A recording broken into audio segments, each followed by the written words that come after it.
Hello guys, welcome back. In today's video, I'm going to show you how to make Capcut smoother and faster in the Capcut PC. So it's pretty simple, let's get started. So if your Capcut is lagging or you want to speed up your Capcut performance, then this video is absolutely for you.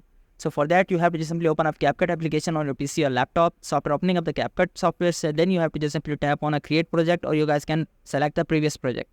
So I'm just tapping on a previous project to tell you how you can fix or speed up the performance. Now here what you have to do is just simply you have to tap on the top right corner of three horizontal lines. Just simply tap on these three horizontal lines and simply click on preview. So you have to simply select the second option, which is preview, and select these two options. First one is best performance and second one is best quality. So you have to select the best performance. Just simply tap on this best performance, and in this way you guys can speed up the Capcut. And another option is you have to go to this modify button. Just tap on this modify button here and simply go to the performance section here and just simply turn on the proxy, and you guys can select the minimum resolution and simply hit the save, and this way you are good to go. In this way you guys can make your Capcut playback smoother on Capcut very easily. So I hope this method find you well. Do like and subscribe. Thank you so much. Bye bye.